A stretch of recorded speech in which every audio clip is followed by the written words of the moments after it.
Well, hello everybody, and my name is Robin. So it's a pleasure meeting you, and thank you all for being here.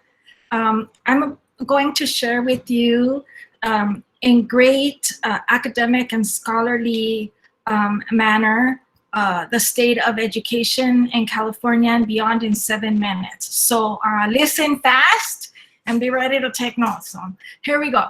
Actually, what I want to do is to say that if you were to have asked me a year ago at this time what's going on in education, the answer would be completely different.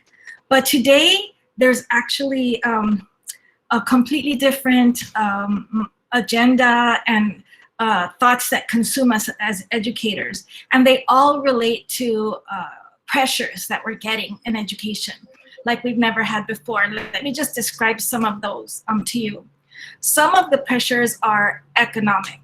We are feeling very much the pressure to open campuses so kids can come back to school, so people can go back to work. That was not something we thought about before a year ago. It was just an assumption, but now we absolutely feel the pressure and the responsibility to do that, reopen schools. The other is a practical consideration. I'll call it practical rather than political, because political sounds like there's some gamesmanship, and I don't think it is. But a political consideration, for example, is the community feelings. There are as many beliefs about COVID and about the role of government in education and in schooling as there are counties in the state or more. And so we have a local control state where most of our decisions are made at the local level because of that.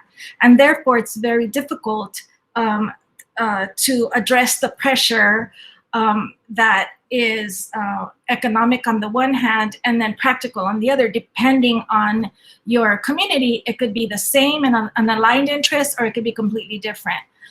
So there are places where we want to open up school, but it would be going against the feelings of the community and vice versa. Another practical consideration, let's call it a relational one, is that in education, we have partners and we have labor partners, for example, and they're a huge constituency, and we've always had that, and we work very hard to have our missions aligned. And right now, there's a great voice in California from the California Teachers Associations that are, above all else, safety focused. And because of that, that sometimes aligns and sometimes doesn't align with the economic pressures that we're getting or the practical considerations of the community. So it's pitting groups against each other who we should be partnering with and have at different times. And then finally, let me just highlight the financial pressures. We've always had financial pressures because we don't have enough money. Schools just don't have enough money to do everything we need to do for our kids, and we never will, even when we do, because our dreams are so, for our students, are so great. Right now, however, there's money. There's money like there's never been before, money. We've gotten money from the state, we've gotten money from the federal government, but that money actually is a pressure because it is an incentive to reopen schools. These terms are very important. That money is an incentive to have in-person schooling. And that definition is very, very broad. It really means you have to have some of your kids on campus. And if you don't, by a certain date, every day that you do not, 1% of the funding gets reduced. There's a punishment every single day. 1% of the funding gets reduced. And if by May 15th, all your kids are not on campus, or according to the qualification, your kids are not on campus, then you lose all the funding. In fact, we have districts right now like Santa Ana, to my last understanding, and Fremont have rejected the money because they cannot get the pressures to agree to align, and so they just can't manage it. So they're not doing that. So what I want to tell you is that all those pressures are completely a side road to what we have always wanted, which is we want a true, right, and just education for every student in our state, so that our kids come out absolutely college and career ready, which means they're the smartest kids in whatever job they try to apply for, and whatever university they try to go to, they're the smartest ones. We know that the transfer rate from community colleges is been a goal to improve for all kids, and especially kids of color and low socioeconomic kids. We know that university graduation rates have been a source of difficulty, especially in the public universities. And so we've been struggling with that. This is what I want to tell you right now, where we are. Our realities are that, one, everything is fluid. Any plan we make today in a week needs to be reassessed. We have to be very, very adaptable to a changing environment. We cannot make a plan now. The whole idea, let's do a 5-year strategic plan, not even a 7-year strategic plan, or not even an 18-month strategic plan. And secondly, that any blemishes that we had in our educational system, we can't hide with makeup anymore. And I don't know if everybody on the call will understand that, but we have systemic problems. We have demographics determining destiny. We have students graduating that are not prepared at the level that the workforce wants them to be, and at the level that universities want them to be. So anything we've had before is just greater now. But the interests or the pressures don't align to that. They align to these other things that I said. So here in the last few seconds, what I'd like to do is to ask us all to please, we want pressure, we want feedback, and we want direction, but please have it be aligned to making sure that we all lead with our educational equity foot forward.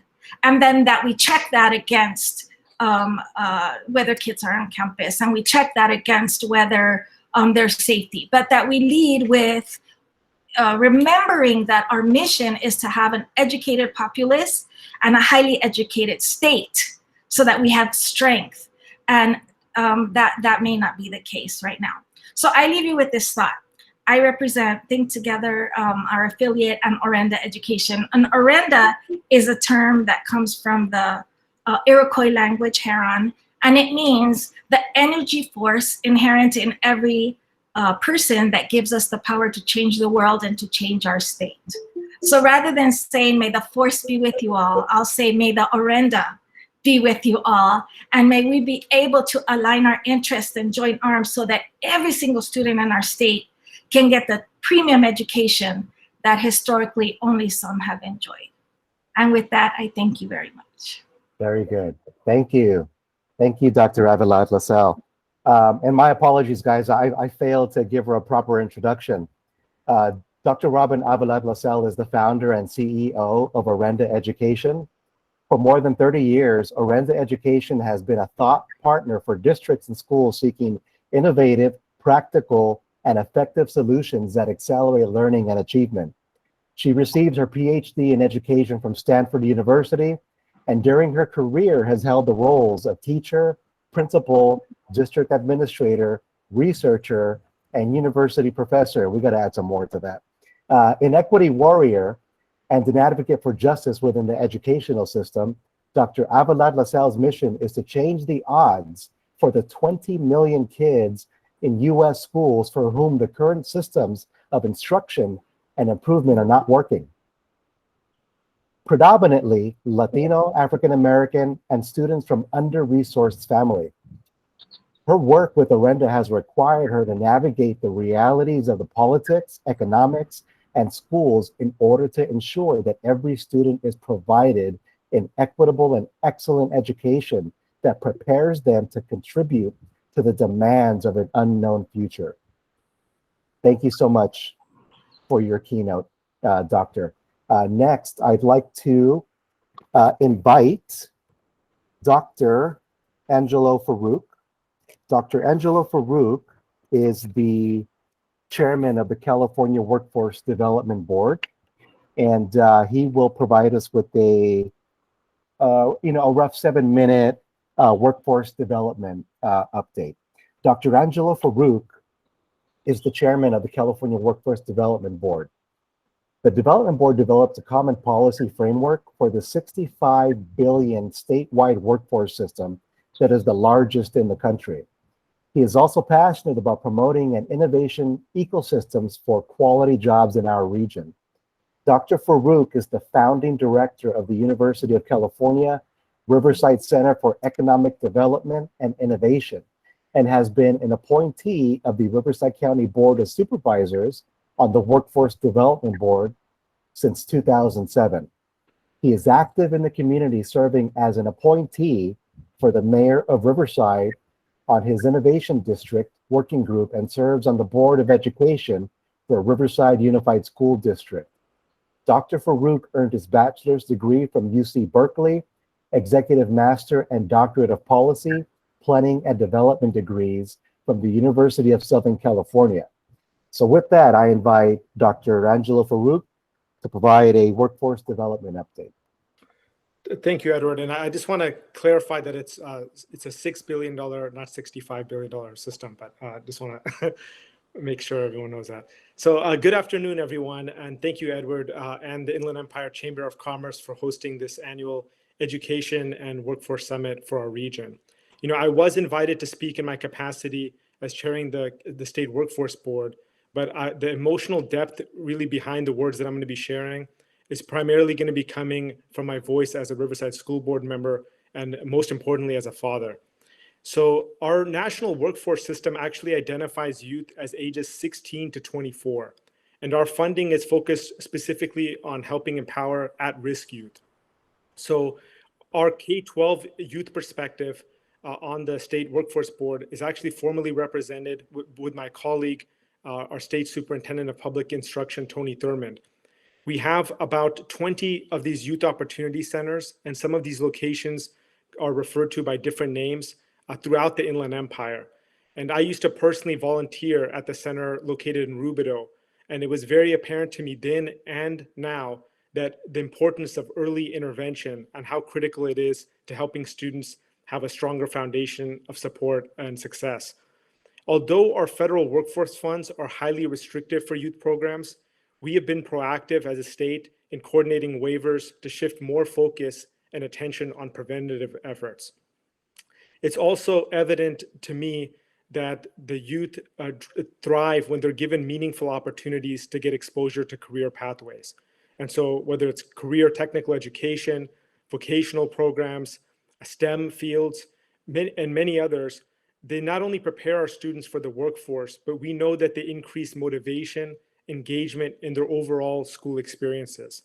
And the dignity, the sense of accomplishment, the confidence, and the stronger nexus between purpose as well as their education are all factors that drive better outcomes for our students. I know everyone in this virtual convening understands those principles that I just shared. And we know that these workforce development opportunities cannot be administered for our youth in a vacuum. By its very nature, it requires engagement from businesses and employers overall, mentors, and community taking a vested interest in our youth. As someone who was born and raised in the Inland Empire, I feel incredibly privileged to have had all of those opportunities when I was in high school in terms of mentorship, job opportunities, and community taking an interest in me. And they aren't just reflective of the fact that I've been able to have success professionally now, but it's also what's kept me here to be vested in the Inland Empire long term. How can our educational institutions be more effective in evoking a deeper engagement from businesses and community to support our future workforce? This is where the devastating impacts of the pandemic can actually be an opportunity to frame a compelling call to action for our youth. There's been an extraordinary amount of coverage on the academic performance related metrics of grade failures, chronic absenteeism, social emotional well-being implications, or that the fact that youth unemployment rates are about twice as high as all other age groups throughout the pandemic. I want to be clear that all of these are profoundly consequential, period. So I'm not trying to minimize these things.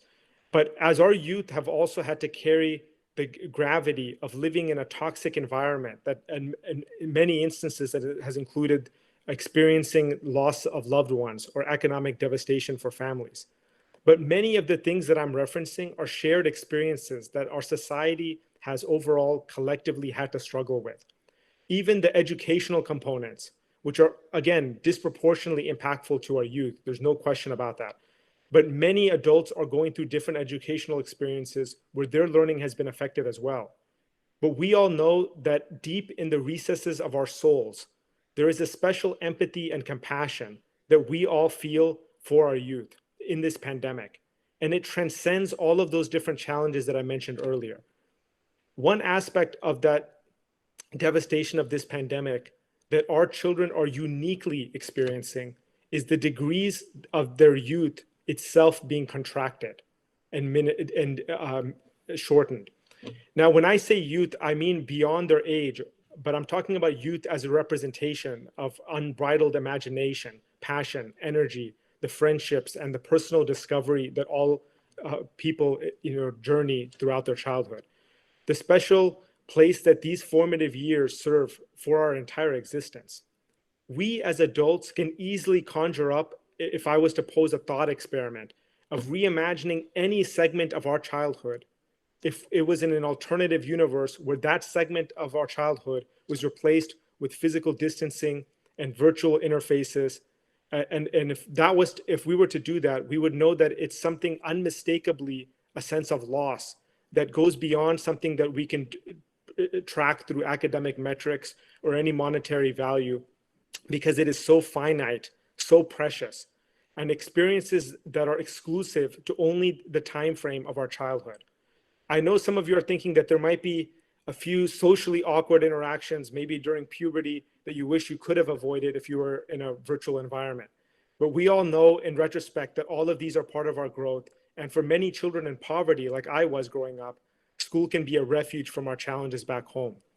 The learning loss implications can never be fully captured through remediation strategies. So I can't emphasize enough that I'm not trying to downplay the consequential nature of those things, but it's more to bring attention to a message that I think can viscerally compel action beyond the objectively rational argument that we as a society need to have been more deeply vested in our children in all instances.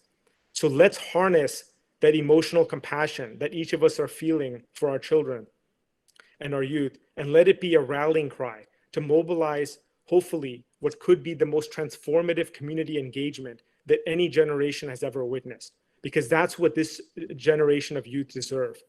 Let's exercise grace and patience to extend mentorship, internships for our youth to have a broader infrastructure of opportunities in their career paths. All of these possibilities have always been present in our communities, and hopefully a realization of a deeper commitment to our youth can be a silver lining that emerges if we are conscious of what is fully at stake.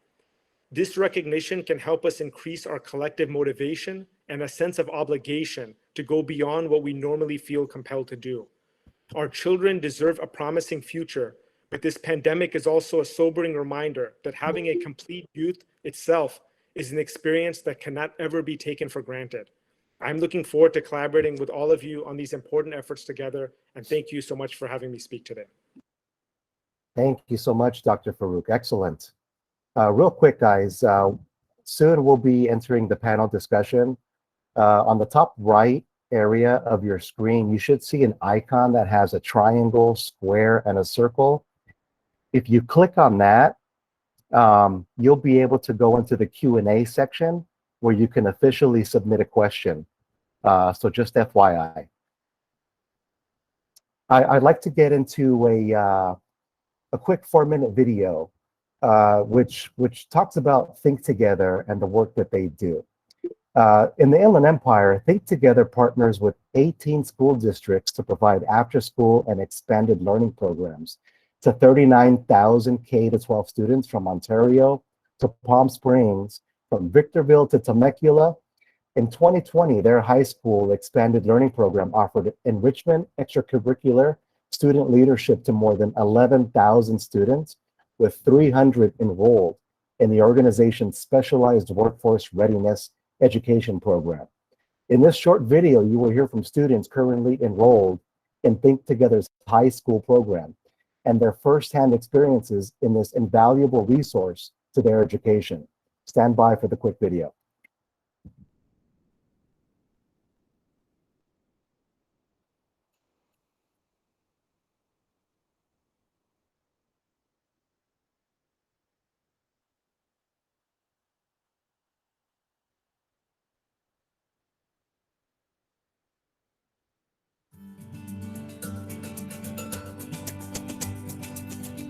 My name is Lawrence Gustafson, Senior Director of Corporate and Foundation Relations at Think Together. In partnership with K-12 educators and business leaders, Think Together provides academic support, job skills training, and internships for students in Riverside and San Bernardino counties.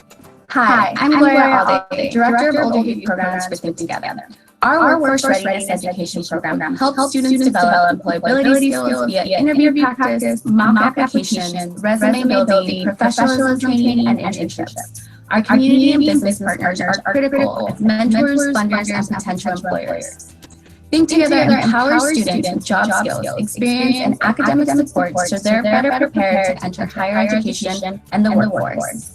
Job training and internships and employability skills help our students in the next phase of their life. Critical in the process is supporting youth in making connections to the careers of the future and the path to obtain those careers. Especially in this pandemic, our students have had to rethink the next steps in their lives. And for some, they've had to step in and get jobs sooner than they anticipated.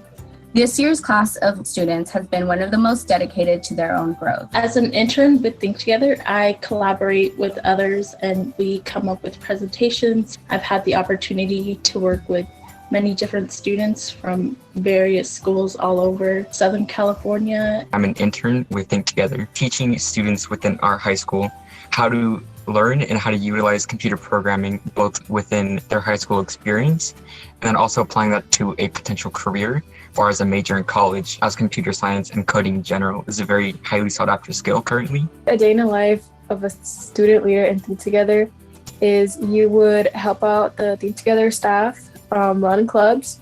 You would as well promote Think Together. I really enjoy helping people in general, so helping people Think Together, not only other students, but as well staff members, really makes me feel like special. Ever since I was a child, I was very interested in both Legos and cars, and evidently mechanical engineering is a field that heavily deals within that subject. Pretty much the closest thing I had to that was Think Together's VEX robotics program that I participated in both my freshman and sophomore year. And so within that, I was able to work within a team environment. From that, Think Together has also reinforced my passion for engineering and really solidified that as my college major choice. My favorite part about interning with Think Together would be the collaboration with other students and staff members. We typically get together and we prep for meetings. We also have times where we can all take a moment and talk about our days and our stresses all together. Think Together is helping me reach a potential career in my future. I want to be working in the police force.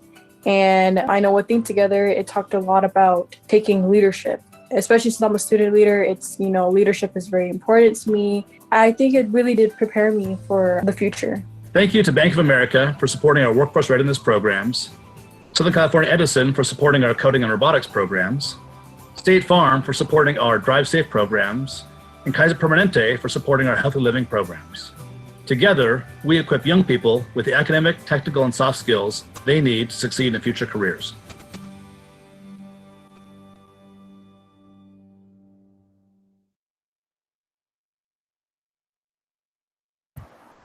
Excellent, excellent. Great video. Okay. Try to unmute. Okay. It's really refreshing, guys, to hear how important exposure to leadership, social, emotional intelligence, and workforce experience is for the next generation of talent for our economy.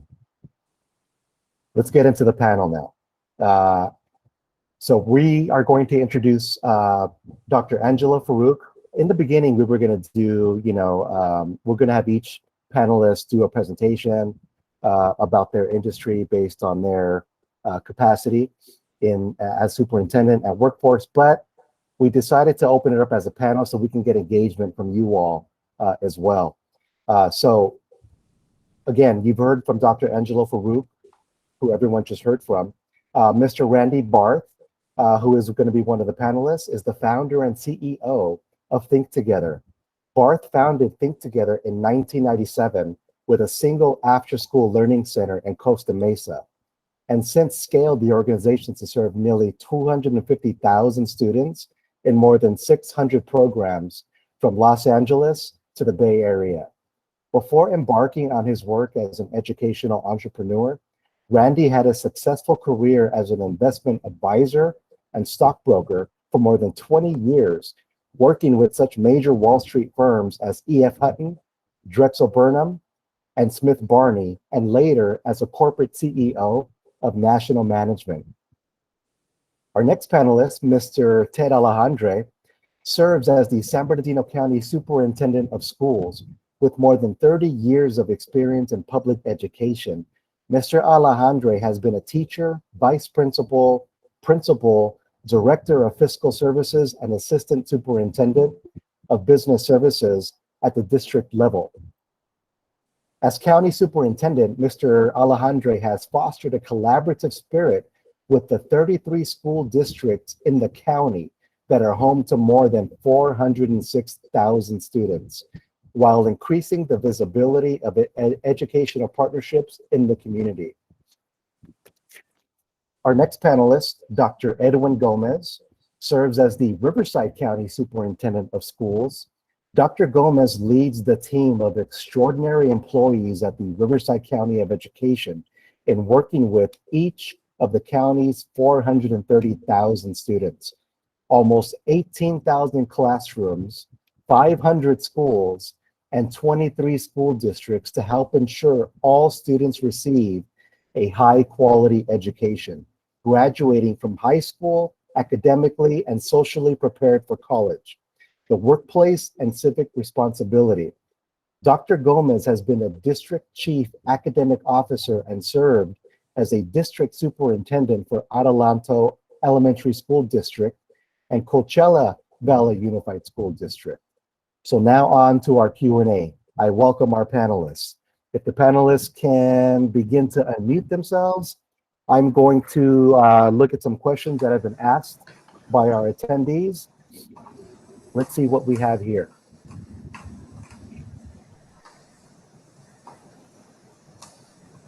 Daryl Morris asks, I am curious what goals, plans you might have for those students who are within the ID, intellectual disability, and developmental disability community. So maybe let's start with Superintendent Ted Alejandre. Maybe you can take that one away. Absolutely, great question. And you know, every one of our superintendents is really focused on accelerated learning, even in this distance learning environment. But as we start to come back on the campuses, what we have found to be extremely helpful within the 33 districts that we serve in San Bernardino County is that collaboration, that identifying and sharing the best practices they can replicate it, because the answers to strong education is within San Bernardino and Riverside County. We have tremendous educators that really focus on the needs of all students. In regards to students with disabilities, whether it's physical disabilities, mental disabilities, or any other things along those lines, all of our special education educators really look to the individual needs of students. Every student in a special education program has an individual education plan, and that plan is put together by everyone involved in that student, whether it's teachers, whether it's specialists, whether it's a parent, all coming together on how we can work to meet the needs of that child. And that approach is becoming more and more common with all students as districts try to look at the best ways to accelerate learning for every student we serve in both counties.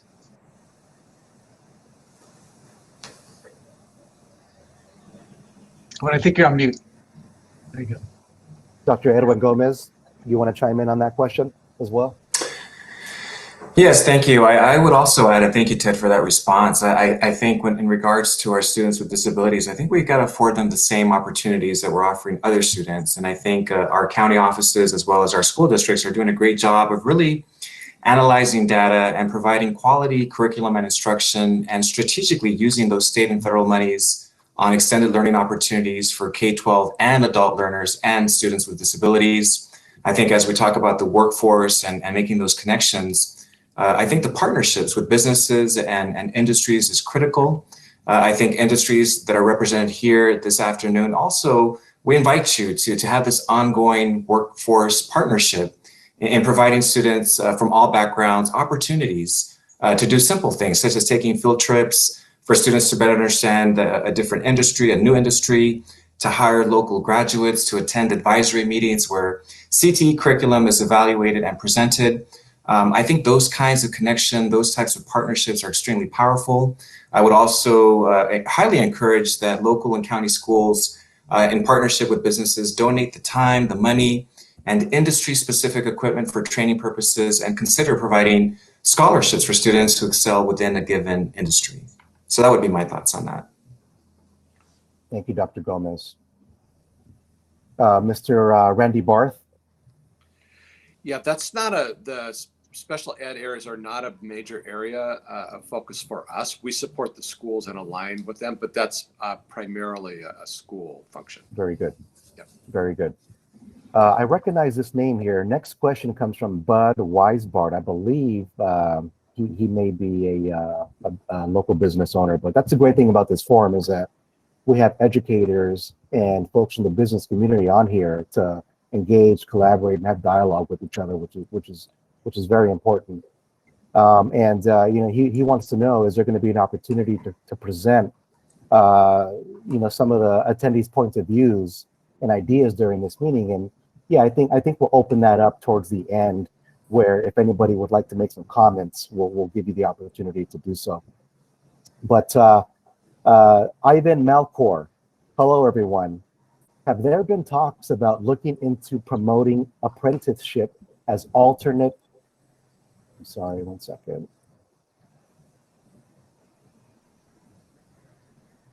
Sorry about that, guys. Have there been talks about looking into promoting apprenticeship as alternate path to a career, as a way for non-traditional education? And I've opened that up to any one of the panels. Yeah, I know that in our county, we've worked closely with the business industry through our Lines for Education, our Innovation Engagement branch is led by Dr. Stephanie Houston, and the connection with industry is absolutely critical. We have SB Connect, which really fosters those relationships with industry into the classroom virtually and pre-COVID in the school sites and in other locations that students can really engage in the industry they're interested in. Because when you establish work-based learning programs, it makes it relevant for students on understanding the content. You know, the A through G completion rate was hovering around 27% in many of our school districts not too many years ago. Now it's exceeded, they're succeeding in really strong results because they're really connecting students to the industry in the science areas. And so now there's much more success because the content's relevant when they see how it's applied to industry. And when you can have students engage hands-on with industry, it makes a tremendous difference.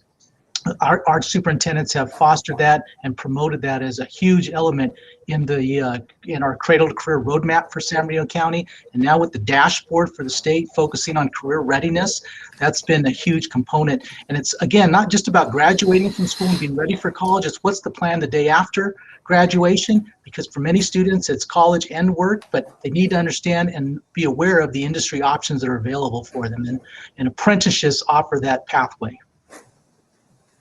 Go ahead. Go ahead, Dr. Gomez. Oh, thank you so much. I was just going to add that interestingly enough, last week I had the honor of going to the Paris Union High School, and I did a tour. Of course, there wasn't students there at the time, but I did a tour of their agricultural academy, and that's where they fuse mathematics, biology, hands-on activities with students. And I think it's very powerful to expose students to these types of experiences. Call them apprenticeships, call them whatever you want, workforce, school to workforce pipeline formats. But I think they're very powerful when we have existing structures where county and local schools collaboratively discuss these types of pipelines with businesses. I know every CTE program throughout the Inland Empire facilitates and participates in annual advisory meetings. And during these advisory meetings, instructors solicit the industry's input on curriculum, which I think is very powerful. I think it's great to get the perspectives of stakeholders in shaping appropriate workforce opportunities for students. In Riverside County, we refer to these internship opportunities as community classrooms. And I'm very proud that last year, over 600 business partners collaborated with RCOE, and more than 600 high school students participated in a community classroom. So I think that we're making exceptional progress in that area. I would just piggyback, because I know that for Governor Newsom, apprenticeships is actually a major workforce priority. And we have the governor has a goal of having 500,000 registered apprenticeships for the state of California within a 10-year span. And so, but there's a real emphasis on pre-apprenticeships, which high school students can take opportunities on. And I think another really important aspect of this is the job quality component. I don't even see these as alternative options for career pathways. These are absolutely legitimate options where people and have a lot of support. And the last thing I'll just say too is, I know when people think of apprenticeships, they think of construction and building trades, which are an important component. But in reality, they really run the gamut of every industry you can imagine. And so the more that we kind of reimagine that, and as a way of bringing more employers to the table to work with our youth, this can be a great opportunity for our students. And I would just add that, we at Think Together and other community-based nonprofits, we're kind of a bridge between the business community and the schools, and help to try to strengthen the pathways and create, more opportunities for kind of middleware. But it's also important to remember, so we're very supportive of both the college and career, so the students have choice, so they're trained up in both. Because if we go back to sort of the bad old days, when we had more, kind of different paths, oftentimes your first and second grade teacher sort of decided if you were college material or not, and they tracked you, into a track that was non-college prep. And that's unfortunate for kids. And so we want to train young people up. We're very supportive of both the academic piece, but also the workforce readiness piece, so that all kids get an equitable shot at their future, to reach their full potential at their future. Very good. I have a question from Maria Figueroa. Are there any suggestions on how we can connect high school students to youth centers as they transition out of high school? Having worked in a youth center before, I know the impact this support has on students as they continue to grow. Edward, I think that goes right back to what we talked about earlier, was that for all students, a goal for every one of our superintendents is what's the plan the day after high school. And with that, the students have to understand the options. One of the things that I know Dr. Gomez and I really strongly support is youth voice. And we have a student advisory council that we meet with that talk about our community vital signs. And all of them say, when we ask them the question, what can we do to help prepare you for the future? And this is 400 students on an annual basis. They always tell us they need to know what options there are, how to obtain the opportunities, what are the timelines, where's the information, particularly with socioeconomically disadvantaged families. And when we connect them to industry leaders through, especially now in this digital format, through NEPRIS platforms and other ways to continue to accelerate and build the opportunities that they are starting to receive, then they have an understanding how to get there, and they start to really think creatively on what they want to do in the future. But if they don't have those options, they don't know what's available for them once they finish their program. So the program you mentioned and any other program has to be given to them in high school and before, so that they know that's an option for them moving forward. And along those lines, I would add that it really comes down to communication and working with our school districts and communicating that message so that students have validity in their options, validity in their desires to do what they want to do. And I think that the role of community college leaders, nonprofit leaders, business advisory leaders who collaborate with county offices and school districts, I think it's very essential. And I can speak that throughout Riverside County, we had 14,000 high school students that participated in CTE classes, and more than 2,500 of our CTE high school students earned industry-based certifications, and more than 9,000 high school students also took classes that were articulated with a community college, and more than 4,500 took classes that prepare them for post-secondary education. So once again, making those connections, bringing it to the forefront of the attention of students, informing them of what's available to them, I think is very powerful. Very good. Yeah, I would agree. I just would add to that, you know, the economy is so dynamic. So we have a K-shaped recovery. So there's parts of the economy that are getting absolutely clobbered in this pandemic, and there's parts of the economy that are booming. And the economy that comes out of the back end of the pandemic is not going to be the same economy that came into the pandemic just a little more than a year ago. So keeping the connection between the business community and the schools and the available options to kids, it's a dynamic and ongoing process. So that's we all have a role in that communication. Very good. Thank you. Thank you. So I'm going to go off topic a little bit. Well, not off topic, but I want to give Mr. Bud Weisbart, who's not a panelist, but I believe he is a local Fontana business owner, and he has some experience with this that he would like to share. So Bud, you know, in a few minutes, can you give us update on what you're doing with your company? And go ahead and unmute yourself, Bud.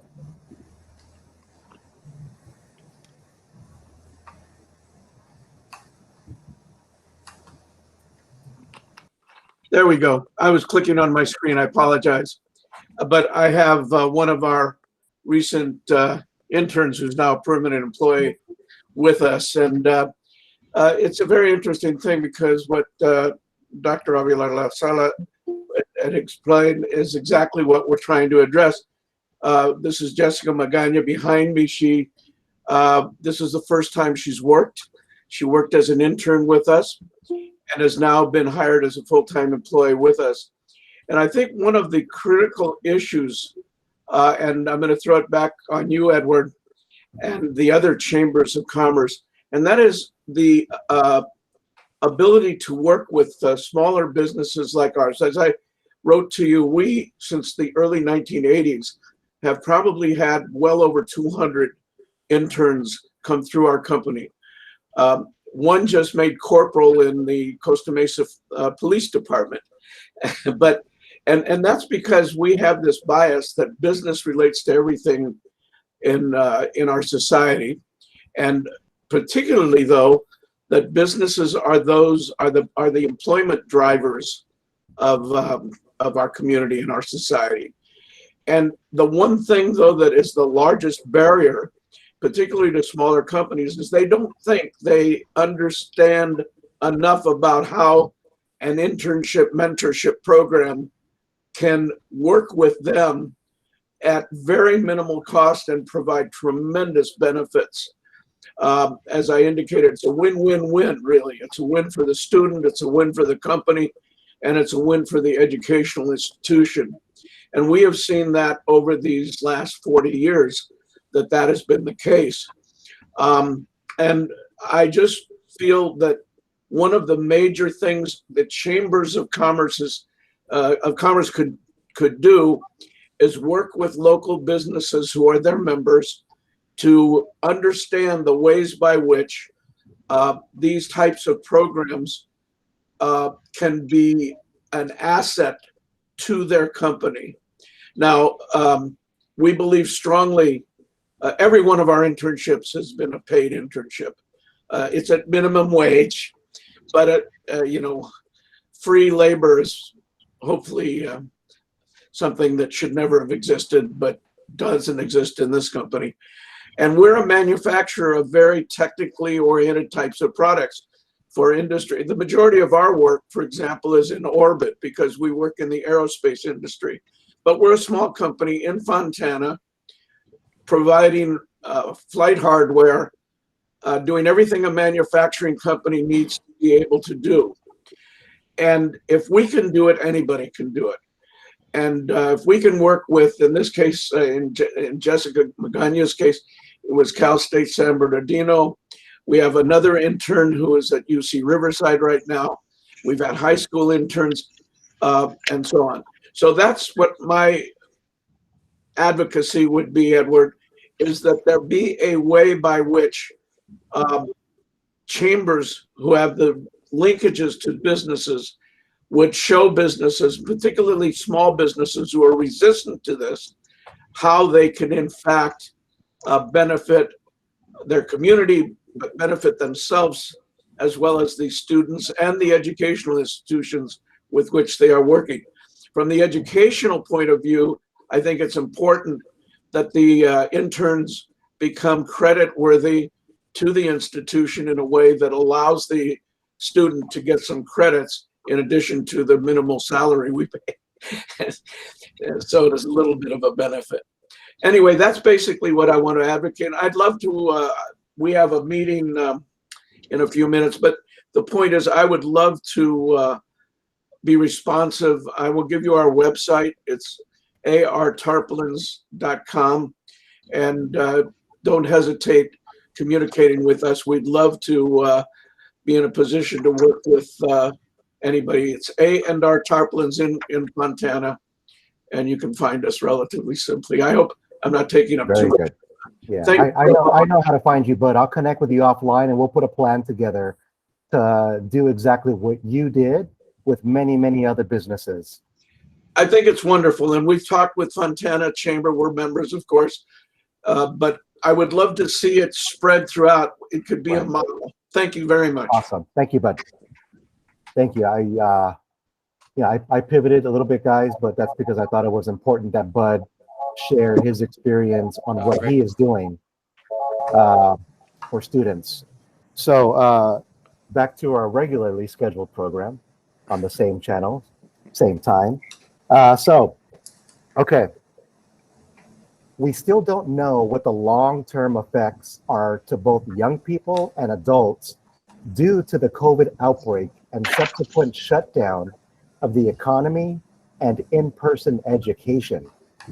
How does the community work together to rebuild and support the regrowth of the economy from the business sector perspective and the education sector perspective?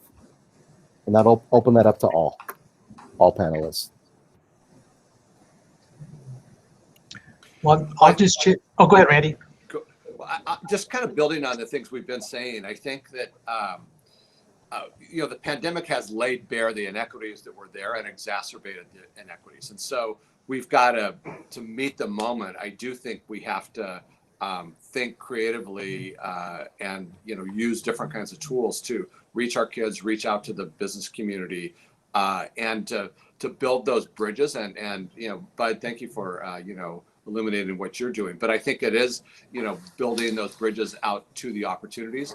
To broaden our students' horizons about what is out there, which also helps them to dig deeper and support their academic performance. It motivates them when they have kind of tangible goals. Hey, I want to be this, or I want to do this. Well, here's the game plan, and that's part of what gives you really the energy and motivation to grind through the academic piece, particularly when you're behind. Yeah, and I would agree with that. And I think it was Dr. Farooq earlier that mentioned the social-emotional impact of students. We've been in COVID environment for this year. Students haven't been in school except for those that have had waivers. Now in our county, 28 of 33 districts are starting to come back online. I was in Fontana earlier today talking to a second-year teacher who was getting a room ready with the plastic barriers, social distancing, and all the protections that we're trying to accommodate to make sure students and staff are safe. She is extremely excited to work with students. She's a little nervous because she doesn't know how the students are going to react in this environment since there's been so much distance learning taking place. But the more we can work together to really communicate from a safety perspective for parents and children and staff, but also from the opportunities that are available to parents in live environments, in continuing distance learning environments, and having business at the front end of that to support the efforts of CTE and other goals that we have in our districts, that aligned communication so that parents continually get the same message, I think is really helpful in opening our schools back up and moving forward in this period. And I think along those lines of making those progressive decisions and addressing the issues surrounding the pandemic, that the impact that it's had on our economy, I think it's also important to consider both the long-term and short-term effects. I think it's important to really look at the labor market data and really our decisions and our protocols and the way that we approach things has to really be based on data. I think once again, as we go back into this modality of in-person instruction, it's going to be very important that educators across the counties We really look at the career technical education training, both at the high school level, at the adult level, and we have to look at the trends in the market data and then train students according to what the needs are in our region. I'll just add also that, just piggybacking on my earlier comments, that just the overall commitment and level of engagement from the businesses and community overall just need to be at the highest levels possible. And I think mentorship, in many instances, it can be informal, but even structured programs like Big Brothers, Big Sisters, my wife and I did that even together. Those kinds of programs are now even more critical than ever before. And I would also just add also in the spirit of how our community engages with our youth, that, there's many instances where there's going to be creativity and talents that students are going to be able to contribute immediately, whether it's an employment or internship opportunity. But there's going to be instances also where there's going to need to be patience and accommodation beyond, what's how accessible it is for the employers to maybe have to go a little bit out of their way to do these things. And I think the spirit of, and the sense of urgency of what the situation with the pandemic creates hopefully fosters that level of commitment from the employers. Thank you, Angelo. We have a question from Mr. Eddie Sumar. Some businesses would love to give internship opportunities, but they are worried about liability insurance. Does the district provide any type of insurance? We've had conversations regarding liability for the number of programs that we are supporting through the Alliance for Education, and there are some ways to mitigate that liability. Probably too lengthy to go into detail in this forum, but right. if you contact Dr. Carol Tashima, who runs our Alliance for Education, or Dr. Stephanie Houston, they can definitely work with the businesses to help mitigate any concerns they have with that. Very good. And RCOE would welcome that if you could please contact our Career Technical Education Director, Dr. Forrest DiRenzo. His email is fdirenzo@rcoe.us. We'll put it on the chat so everyone can have access to it. Thank you. Thank you, Dr. Gomez. And the same with Think Together as we connect our students with internships. Very good. This is fantastic. I just love the cross-county sharing of information and collaboration. I love it. Okay. With recent investments in COVID-related student learning recovery, what is the role of the education sector, nonprofit sector, and/or business sector in supporting this important objective? And I'll just start. That's a wonderful question. Right now, the state is infusing significant resources into K-12 education to bring students back in and provide them with opportunities to mitigate loss they've had on learning, accelerate learning. The federal government is also providing additional funding in that same regard, particularly to schools with high Title I populations. We just had a meeting with our superintendents last week, and really fortunate to have Dr. Dale Marsden, who leads our systems of support for our county. And the discussions that took place is really how can we accelerate learning. And Randy, your name came up because Think Together has that quality staff that was shown in the video earlier. If we can recruit strong classified staff to support teachers, because we know teachers are at a premium, there's a shortage, and we need to have additional adults to provide extended learning opportunities. We had representatives from California Department of Education that are overseeing those funds. And the more we can really look at how to be strategic and thoughtful about adding programs after school, before school, and other periods with trained professionals. I was at a school in Redlands before COVID and saw the Think Together staff. And I told our team, I said, we need to get these people into our HR office. It's because they're great teachers. So, other industries probably want to recruit them, but these are quality individuals that the more of them we can get and invest in that help, the better our students are going to be prepared, because that's going to give them the additional structure they need.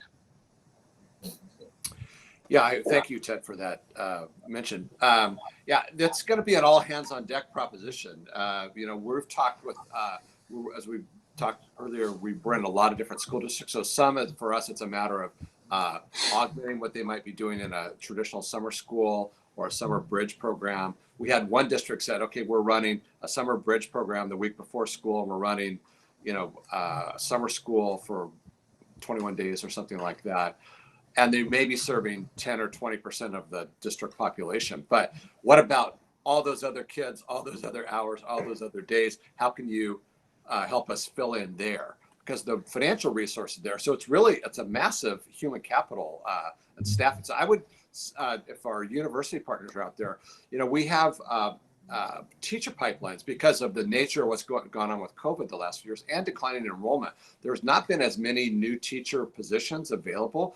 And so a lot of young people who are maybe in the queue and credential programs or folks that want to be teachers, here's a great opportunity to get hands-on opportunities to work with students and to get into the pipelines of these school districts. And so get on campus working with kids and have these opportunities. So it's really going to be an all hands on deck, massive human capital mobilization to kind of meet the needs of these students this summer and in the school year too, expanded learning opportunities, and the following summer until we dig out of this hole.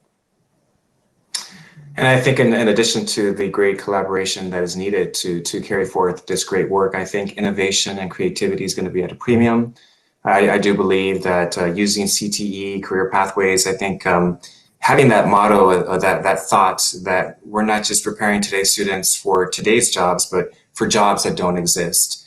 And when you think about the jobs that have been developed in the last few years, whether it's a driverless car engineer, a telemedicine physician, or some social media influencer, these jobs have evolved from something that did not exist 10 years ago. I think the same is true now. I think we have a great opportunity to really work with all stakeholders and all collaborators in really creating and designing what the jobs of the future might be. Fantastic. And I think just one other thing to add to that is where the business community is such a great partner. I'll throw one example, Gardner Holt with animatronics. Randy uses his robots in after-school programs by classified staff that are trained in how to engage students and learning that industry. So the more our industry partners can understand where those opportunities are so that students are excited about what they're learning, that's where you really pay off in terms of that acceleration. Thank you. We have a question from Sarah Abjabal. Hope I said that correctly. The Department of Rehabilitation has a transitional program called Student Services that can be provided to students ages 16 to 21. She is a Department of Rehabilitation counselor, and her team have found it difficult to serve the students at the local level. So she's looking for suggestions that the educators can give to help them out.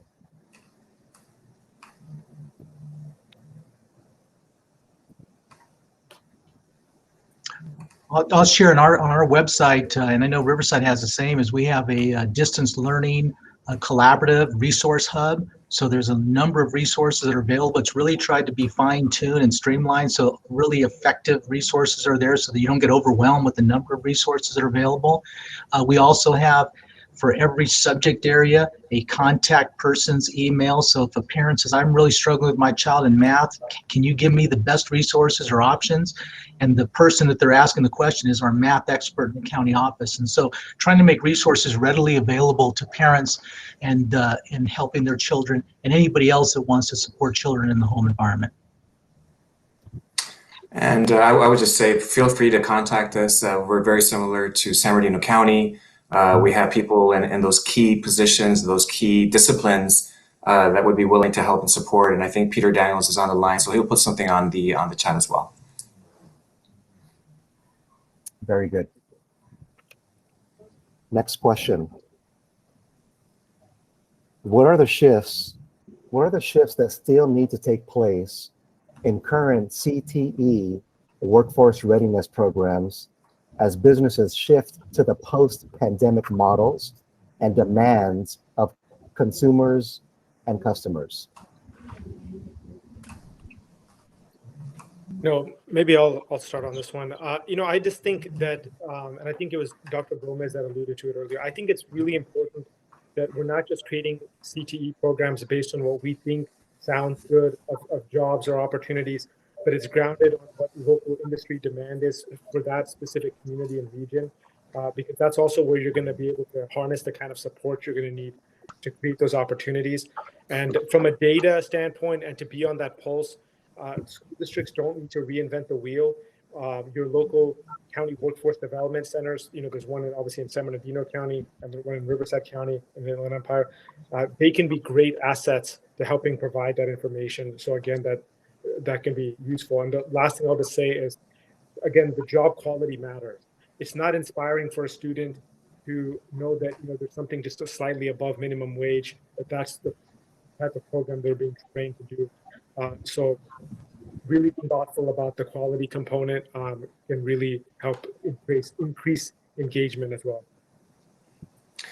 And I would just say one example, right, of this new phenomenon of a new industry, a new way of doing business. COVID has not only shaped our current working environment, but we have some insight on how this pandemic will influence the future world of work. And when you think about innovative work environments, when you think about telecommuting and the technological needs associated with remote work, I think there is an industry out there that's ready to emerge. And as Dr. Farooq has stated, I think really looking at and studying the market and analyzing the region and what the needs are, I think that will really drive our CTE and career pathway programs at this time. And I'll just add that Growing Inland Achievement really is that strength and partnership with both counties. Dr. Gomez and I both sit on the board with Chancellor Wilcox and Dr. Morales from Cal State University. And the IEP has been instrumental in keeping business involved in our efforts to really increase graduation rates, but connect K-12 so that the students are much more engaged with career opportunities and that connection with industry. And so the collective impact efforts, we followed an Alignment USA framework, but really modified it to build an ecosystem because we have the high desert, we have the lower desert, we have two large counties in Riverside and San Bernardino, but the more that we're connected and we leverage the resources, the more that it becomes a much more efficient system, and that the goals of GIA are directly aligned with that.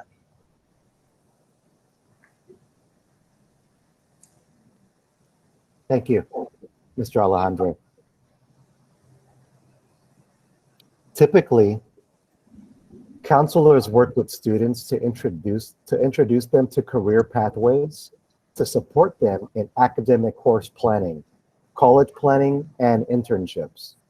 How has that decreased planning process impacted college applications and admissions?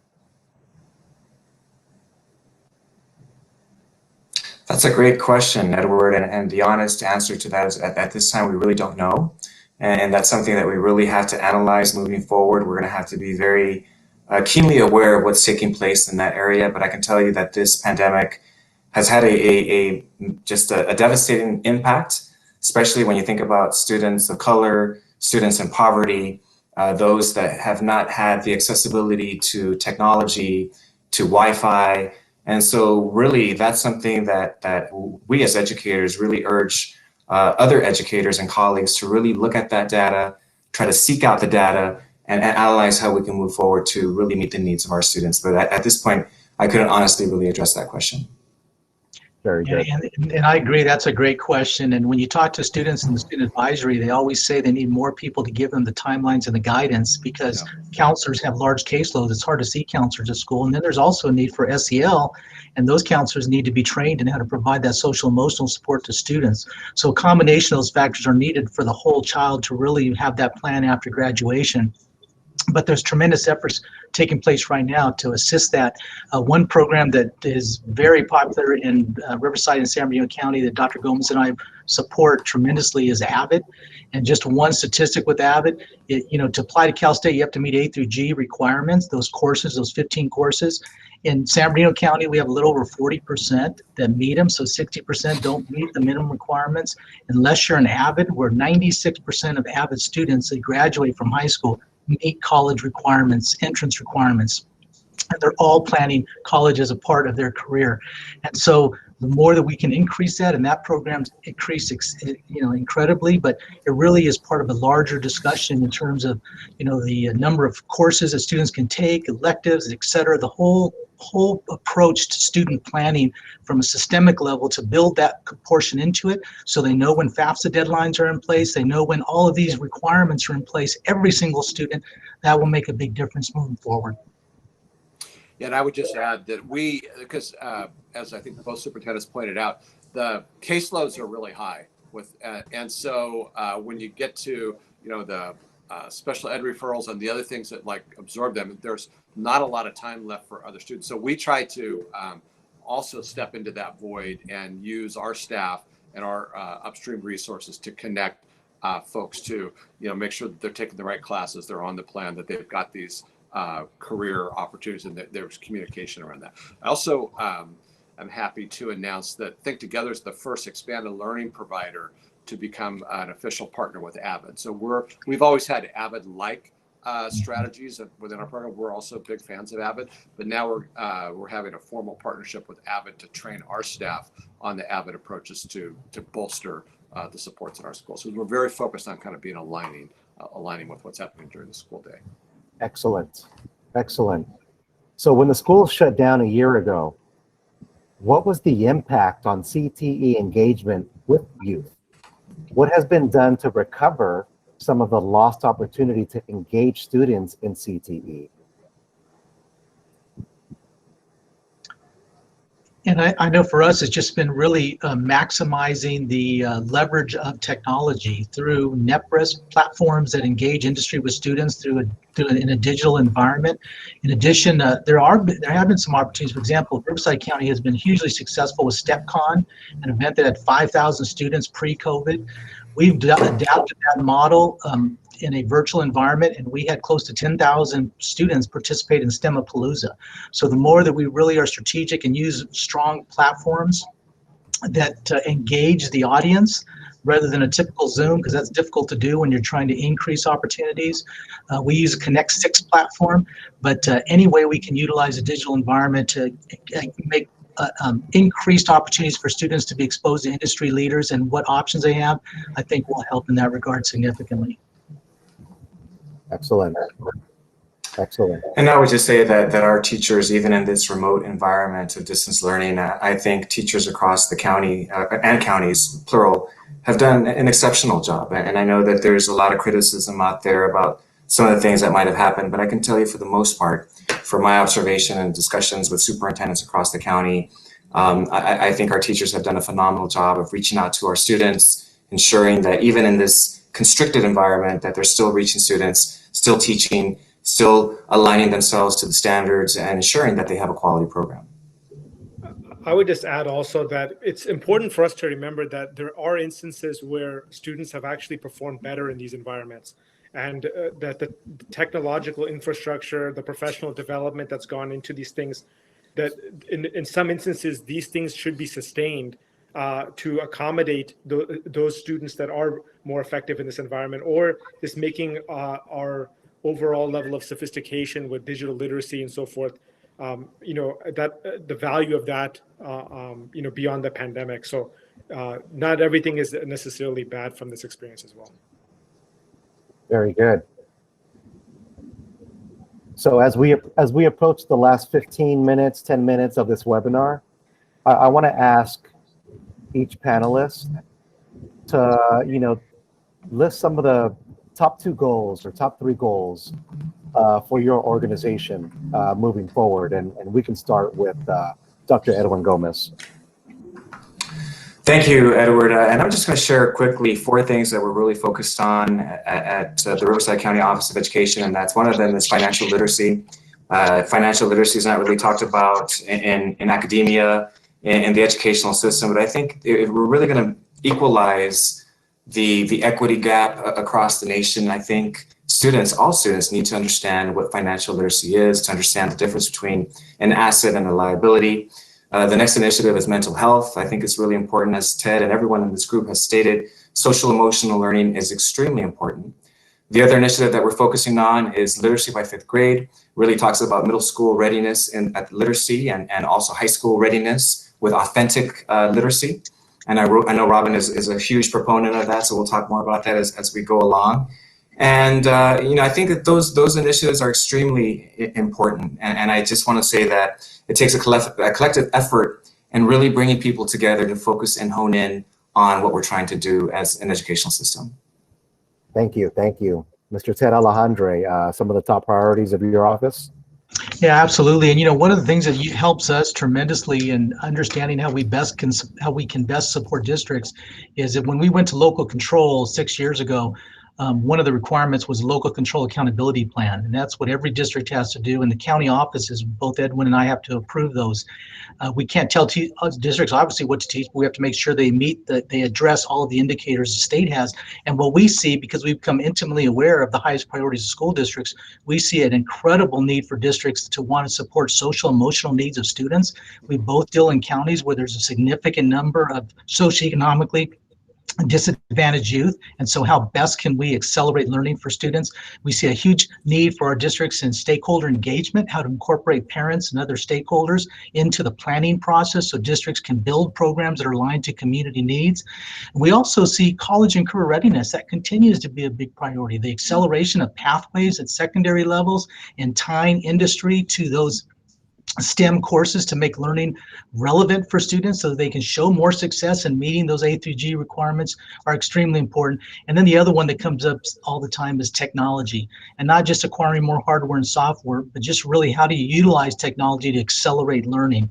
And that was pre-COVID. When COVID hit, our digital learning services team has probably been one of the busier teams we've had because they just constantly supported teachers on how to utilize digital platform to engage students.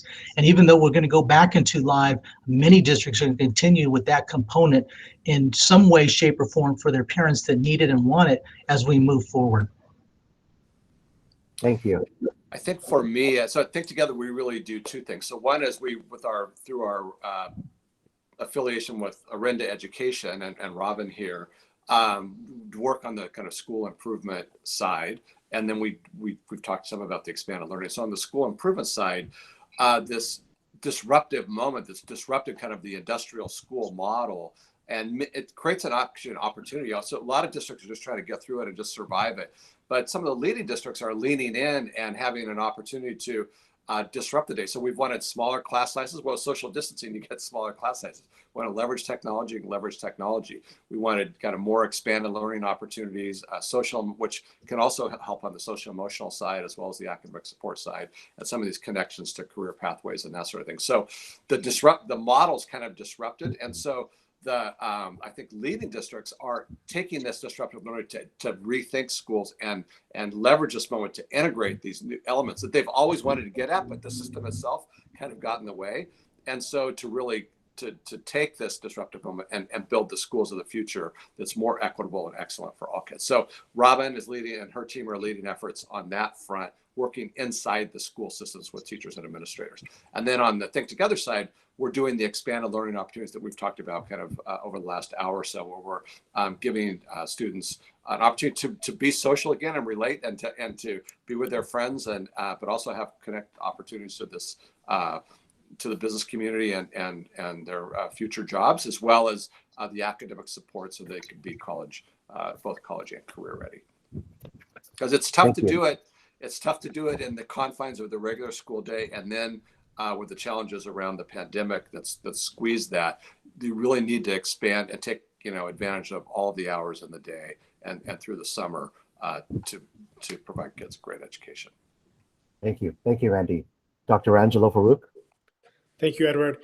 I would just say that no matter what organization or business that you're with, you have a role to play in this. And if you don't know what that role is, contact one of us and we can give you a menu of options on how you can engage, because everybody has to be engaged. That's really the biggest thing. Two specific things that I would just emphasize, and I know this has been a recurring theme. Mentorship is so critical.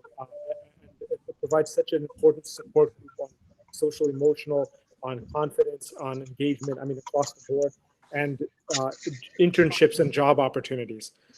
give our young people a chance, work with them and put in that effort. And we're here to provide support. There's school districts, I believe ours, Riverside Unified does as well, to offer workman's comp and other kinds of ways to address the liability issues. So those are the areas, but please, more importantly than anything, just be engaged. Thank you. Fantastic. I would like to add that the Inland Empire Regional Chamber of Commerce, we're in a unique position. We have a great platform.